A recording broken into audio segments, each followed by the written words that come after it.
Dear students, मैं हूं Meenakshi from VM academy classes Nashik. बच्चों, हम देख रहे हैं क्लास 11 का चैप्टर नंबर 2। आज हम स्टडी करने जा रहे हैं उसका पहला लेक्चर मैथमेटिकल मेथड्स का।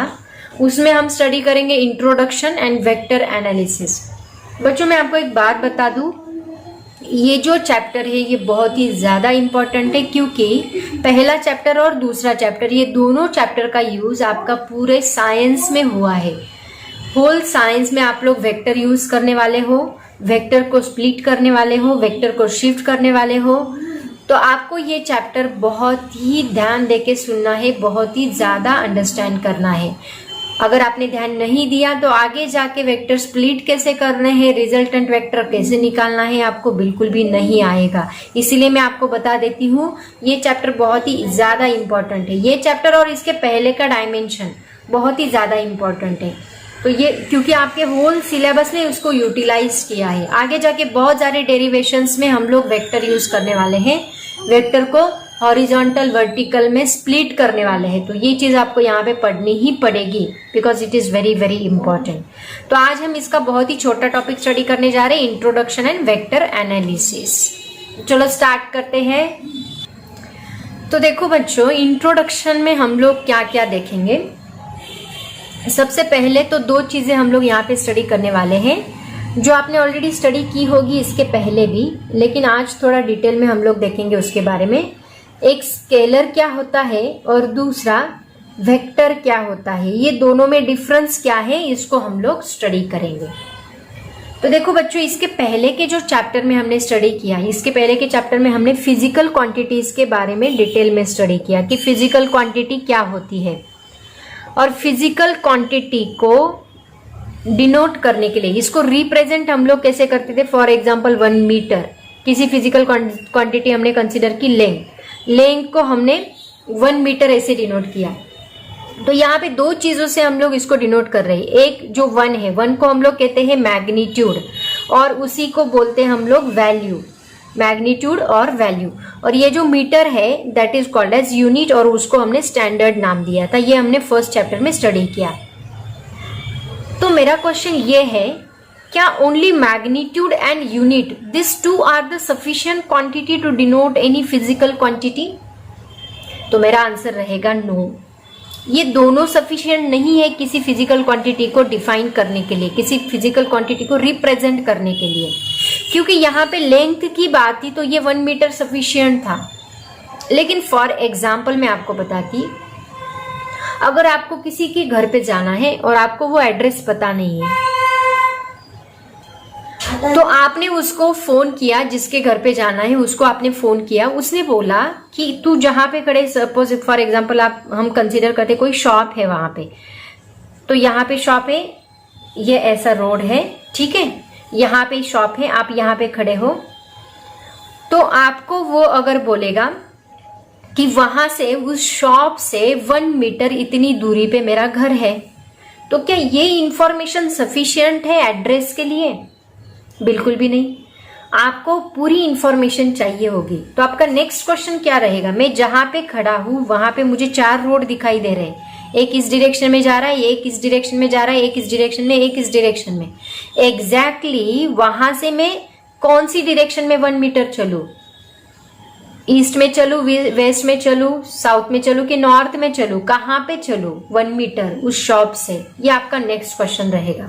तो वो बोलेगा 1 मीटर से नॉर्थ साइड में मेरा घर, वहां से 1 मीटर नॉर्थ साइड में है।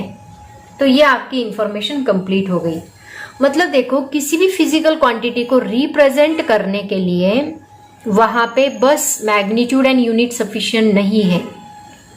तो उसके साथ साथ कभी कभी किसी फिजिकल, हर एक फिजिकल क्वांटिटी की बात मैं नहीं कर रही, कोई फिजिकल क्वांटिटी के लिए ही वहां पे डायरेक्शन बहुत जरूरी होती है। तो ये 3 चीजें, मैग्नीट्यूड, यूनिट एंड डायरेक्शन, ये 3 चीजें जब एक जगह आ जाए तो वो फिजिकल क्वांटिटी पूरी तरह रिप्रेजेंट हुई, ऐसे हम लोग बोलेंगे। लेकिन कोई कोई फिजिकल क्वांटिटी के लिए हमें डायरेक्शन की जरूरत नहीं होती। फॉर एग्जाम्पल की बताती हूँ मैं आपको। दूसरा एग्जाम्पल हम लोग लेते हैं मास का। सपोज आप किसी शॉप में गए और वहां पे आपने किसी शॉपकीपर को बोला कि मुझे शुगर लेनी है, तो वो उसका पहला क्वेश्चन रहेगा कितना, तो आपका आंसर रहेगा 1 kg। यहाँ पे आपने क्या डायरेक्शन बताई, 1 kg शुगर दे इस डायरेक्शन में, ऐसे हम लोग बोलते हैं क्या? बिल्कुल भी नहीं। वहां पे बस हमें 2 ही चीजें सफिशिएंट थी, एक मैग्नीट्यूड और दूसरा यूनिट, राइट ना। तो यहाँ पे बस मैग्नीट्यूड सफिशिएंट है, दोनों को मिला के हम लोग मैग्नीट्यूड बोल सकते हैं। मतलब ये फिजिकल क्वांटिटी के लिए हमें डायरेक्शन की जरूरत नहीं पड़ी। वैसे ही वर्क डिनोट करने के लिए हमें मैग्नीट्यूड बस सफिशिएंट है, डायरेक्शन की जरूरत नहीं रहेगी। Energy work done is nothing but the energy. तो एनर्जी के लिए भी हमें 10 जूल या यहाँ पे बोल सकते 5 जूल। तो ये इसके लिए हमें बस मैग्नीट्यूड सफिशिएंट है, यहाँ पे डायरेक्शन बताने की जरूरत नहीं है। तो कोई फिजिकल क्वांटिटी ऐसी होती है जिनकी इंफॉर्मेशन बस मैग्नीट्यूड से सेटिस्फाई होती है, तो ऐसी फिजिकल क्वांटिटी को हम लोग बोलते हैं स्केलर क्वांटिटी। लेकिन कोई फिजिकल क्वांटिटीज ऐसी होती है जिनको मैग्नीट्यूड भी चाहिए और उसके साथ साथ डायरेक्शन भी चाहिए। For example force is equal to 10 newton. ये इंफॉर्मेशन इनकम्प्लीट है जब तक मैं इसको डायरेक्शन ना लगा दूं। ये यहाँ पे एक चीज रखी है, इसको मैंने फोर्स लगाया कितना, 10 न्यूटन। 10 न्यूटन कौन सी डायरेक्शन में लगाया? इस डायरेक्शन में लगाया, इस डायरेक्शन में लगाया, इस डायरेक्शन में लगाया कि इस डायरेक्शन में लगाया? डायरेक्शन तो डिफाइन नहीं है। जब तक मेरी डायरेक्शन डिफाइन नहीं होती इंफॉर्मेशन इनकम्प्लीट। तो यहाँ पे 10 न्यूटन ईस्ट, ये हो गई इंफॉर्मेशन कंप्लीट। तो ये कौन सी क्वांटिटी हो गई फिर? Vector quantity.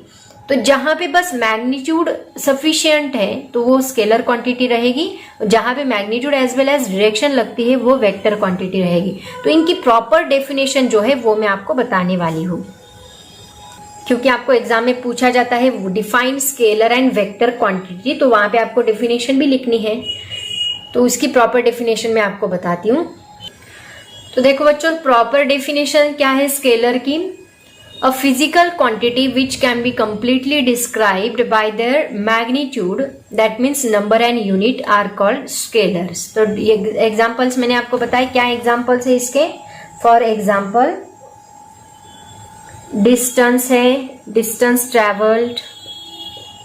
दूसरा एग्जाम्पल स्पीड है, वर्क है, मास है, ये सभी एटसेट्रा बहुत सारे एग्जाम्पल्स है जहां पे बस हमें लगता है मैग्नीट्यूड एंड यूनिट।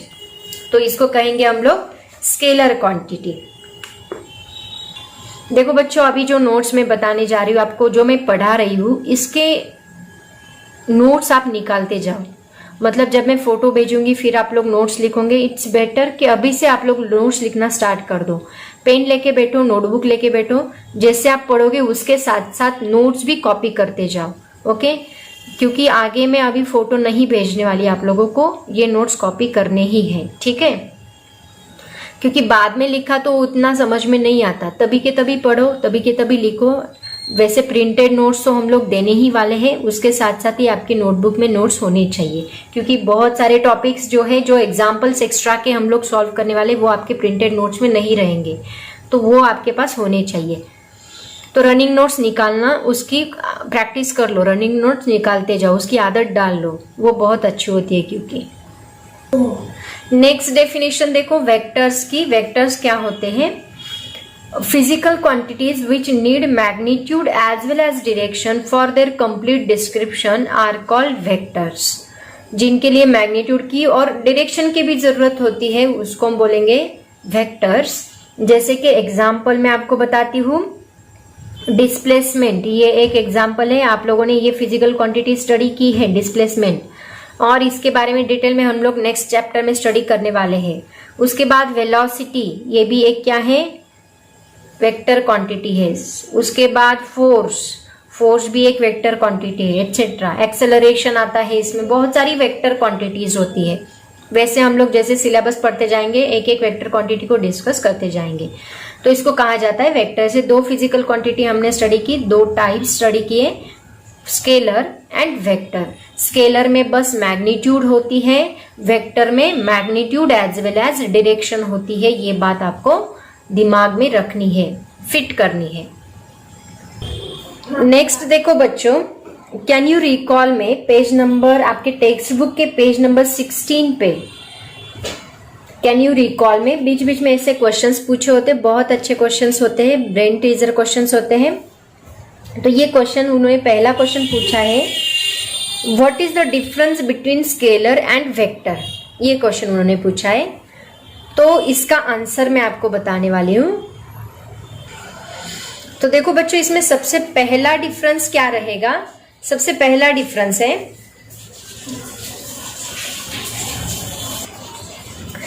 स्केलर में आएगा पहला difference, it has a magnitude only, और वेक्टर में आएगा it has a magnitude as well as direction. दूसरा डिफरेंस क्या आएगा? देखो, स्केलर कैन बी एडेड और सब्ट्रैक्टेड। कैसे ऐड करते हैं, कैसे सब्ट्रैक्ट करते हैं, वो मैं आपको बताऊंगी। But vector according to their rules of algebra, कैसे ऐड करते हैं स्केलर को मैं बताऊंगी आपको। बट वेक्टर्स आर एडेड और सब्ट्रैक्टेड बाय ज्योमेट्रिकल मेथड्स और वेक्टर अलजेब्रा ओनली। तो एडिशन और सब्ट्रैक्शन के रूल हमें पढ़ने हैं आगे जाके। ये दूसरा डिफरेंस आएगा। तीसरा डिफरेंस क्या आएगा? देखो, स्केलर में it has no specific representation. Scalar represent करने के लिए स्पेसिफिक ऐसे सिंबल्स नहीं है, लेकिन वेक्टर को एक स्पेसिफिक लैंग्वेज में रिप्रेजेंट किया जाता है, स्पेसिफिक सिंबल में रिप्रेजेंट किया जाता है। तो वो सिंबल क्या है वो भी हम लोग देखेंगे। It is represented by symbol, arrow दिया है देखो ब्रैकेट में। नेक्स्ट डिफरेंस क्या है? The division of a scalar by another scalar is valid. मतलब एक स्केलर को दूसरे स्केलर से हम लोग डिवाइड कर सकते हैं, लेकिन the division of a vector by another vector is not valid, क्योंकि इसमें डायरेक्शन भी आती है। फॉर एग्जाम्पल दिए हैं, length, mass, time, volume etcetera are the examples of scalar quantity. And vector में displacement, velocity, acceleration, force etcetera are the examples of vector quantity. Okay, so this is the difference between scalar and vector. ये पहला question उन्होंने can you recall में पूछा था। Okay, उसके बाद second question देखो क्या पूछा है, which of the following are scalar और वेक्टर। और नीचे ऑप्शंस दिए उन्होंने, एग्जाम्पल दिए, displacement, distance travel, third velocity, speed, force, work done and energy. ऐसे एग्जाम्पल्स दिए, तो इनको आपको डिस्ट्रीब्यूट करना है स्केलर एंड वेक्टर में। तो चलो बताओ, सबसे पहले है डिस्प्लेसमेंट। इसके दो पार्ट्स हमने बना लिए, स्केलर एंड वेक्टर। तो सबसे पहला क्या है? डिस्प्लेसमेंट। डिस्प्लेसमेंट क्या होता है? वेक्टर होता है, क्योंकि डिस्प्लेसमेंट को मैग्नीट्यूड भी होती है एंड डायरेक्शन भी होती है। डिस्टेंस को बस मैग्नीट्यूड होती है, तो डिस्प्लेसमेंट वेक्टर में आएगा। सेकेंड क्या है? डिस्टेंस। डिस्टेंस स्केलर में आएगा। थर्ड, कैन यू रिकॉल में देख रहे हैं हम लोग, वेलोसिटी। वेलोसिटी वेक्टर क्वांटिटी है, जिसको मैग्नीट्यूड भी है, डायरेक्शन भी है।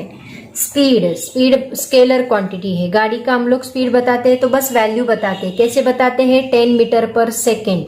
लेकिन वेलोसिटी में क्या होता है? 10 मीटर पर सेकेंड, नॉर्थ, ईस्ट, वेस्ट, ऐसे हम लोगों को डायरेक्शन भी बताना जरूरी होता है। ठीक है, तो ये वेक्टर क्वांटिटी होती है। उसके बाद फोर्स। फोर्स क्या है? वेक्टर, क्योंकि फोर्स कौन सी डायरेक्शन में हम लोग लगा रहे हैं? 2 न्यूटन, दिस डायरेक्शन, ऐसे हमें बताना पड़ता है। Work done. वर्क डन क्या होता है? एनर्जी। एनर्जी क्या होती है? बस जूल में, मतलब हमारे अंदर एनर्जी है, हमने काम किया, कौन सी डायरेक्शन में किया ये थोड़ी ना हम लोग बताते हैं, बस हम लोग क्या बताते हैं? 10 जूल, ये वैल्यू बताते हैं। उसके बाद है एनर्जी। एनर्जी भी स्केलर क्वांटिटी है। Energy is nothing but the work done, 5 joule, 6 joule. तो ये बस वैल्यू हम लोग बताते हैं। तो ऐसे scalar and vector can you recall में उन्होंने पूछा है, तो ऐसे आप लोग आंसर लिखोगे। समझ में आया सबको? नेक्स्ट पॉइंट है बच्चों कि वेक्टर्स को रिप्रेजेंट कैसे करते हैं, रिप्रेजेंटेशन ऑफ वेक्टर्स। तो देखो, वेक्टर्स को 2 टाइप्स में रिप्रेजेंट किया जाता है। तो पहला रिप्रेजेंटेशन होता है ग्राफिकल रिप्रेजेंटेशन एंड दूसरा रिप्रेजेंटेशन होता है सिंबॉलिक रिप्रेजेंटेशन। ग्राफिकल का मतलब क्या होता है? देखो, सिंबॉलिक रिप्रेजेंटेशन। ग्राफिकल के लिए मैं आपको एक एग्जांपल बताती हूँ। फॉर एग्जांपल देखो, एक बॉडी डिस्प्लेस हुई फ्रॉम पॉइंट P से लेके Q तक। ये पॉइंट P है, ये पॉइंट Q है।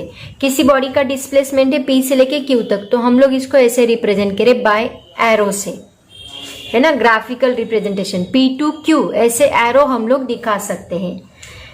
ये बहुत ही सिंपल रिप्रेजेंटेशन है, बस एक सिंपल एरो से दिखा दो, जिस पॉइंट से लेके उस पॉइंट तक एक एरो निकाल दो, यहां से यहां तक। इसको हम ऐसे नहीं दिखा सकते।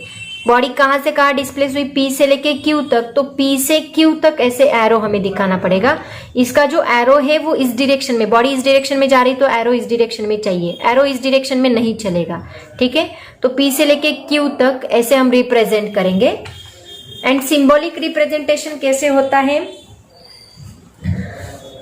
इसको एक सिंपल लेटर हम लोग दिखाते हैं। फॉर एग्जाम्पल ए एक वेक्टर है जिसका नाम ए है, तो इसको हम ए से डिनोट करेंगे और उसके ऊपर एक एरो दिखाएंगे। तो ऐसे अगर हमने डिनोट किया तो ये कौन सी क्वांटिटी हो गई, this is the vector quantity. तो सिंबॉलिक रिप्रेजेंटेशन कुछ इस तरह होता है। अगर इसकी मैग्नीट्यूड आपको दिखानी है, वेक्टर ए की मैग्नीट्यूड हमें दिखानी है, तो मैग्नीट्यूड के लिए बस हम इसको ए ऐसे लिखेंगे, या फिर इसको हम लोग मॉड ए ऐसे लिखेंगे। ये किसके लिए है, दिस इज फॉर मैग्नीट्यूड।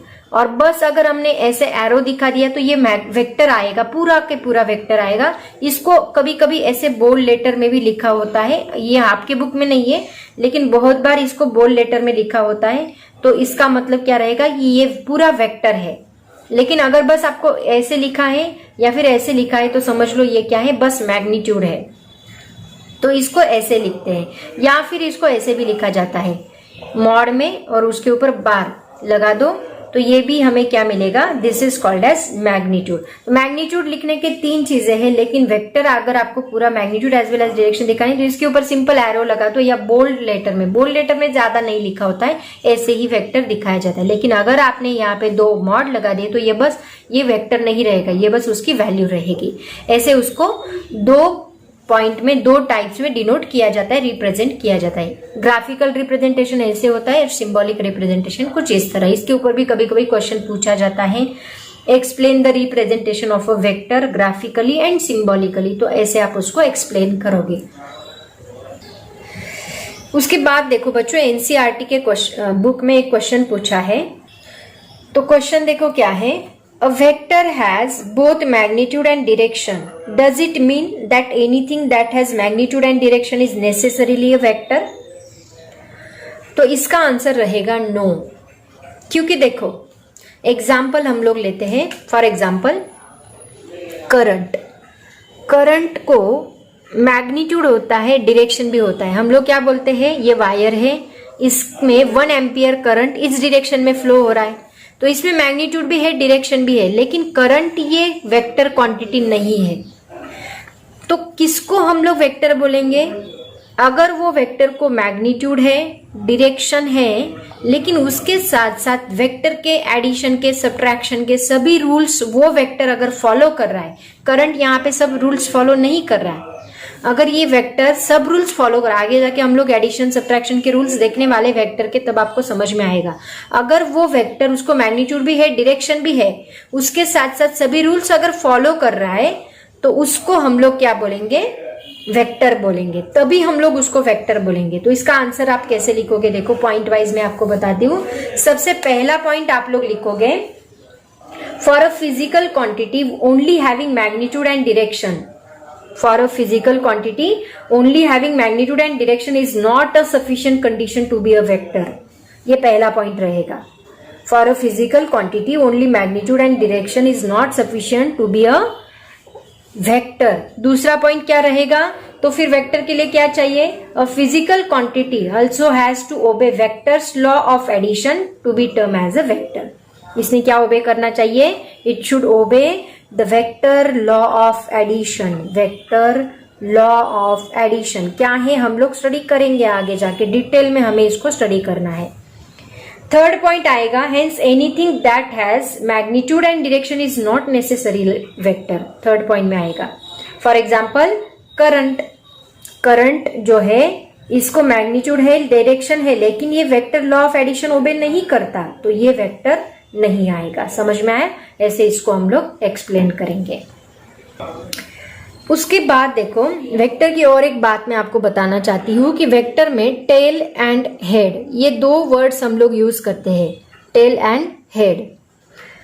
तो इसको किसको टेल कहेंगे, किसको हेड कहेंगे। फॉर एग्जाम्पल एक वेक्टर हमने ऐसे दिखाया है, तो इसमें ये जो पॉइंट है जहां से वो स्टार्ट हुआ है इसको हम लोग बोलते हैं टेल, और जो यहाँ पे एरो बताया होता है उसको हम बोलते हैं हेड। याद रखो, ये भी एक रिप्रेजेंटेशन ही होता है। जहां से स्टार्ट हुआ ये पॉइंट इसको हम टेल बोलते हैं, और जहां एरो दिखाया होता है उसको हम हेड बोलते हैं। आगे जाके हम लोग इसको यूज करने वाले हैं, इसलिए मैंने आपको बताया है।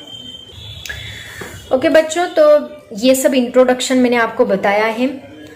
तो आई थिंक आज के लिए इंट्रोडक्शन लेक्चर में इतना काफी है। ये सभी चीजें नोट डाउन करते चलो, रनिंग नोट्स निकालते चलो। ऑलरेडी मैंने आपको बोला मैं फोटो नहीं भेजने वाली, इसके बाद प्रिंटेड नोट्स हम लोग देने वाले हैं। तो फोटोज निकाल, नोट्स जल्दी ले लो, printed notes, it is very essential because. तो फोटो निकालो, नोट्स निकालते चलो और पढ़ाई करते रहो, बहुत ही इंपॉर्टेंट है। आज के लिए इतना काफी है बच्चों। Thank you so much and bye bye.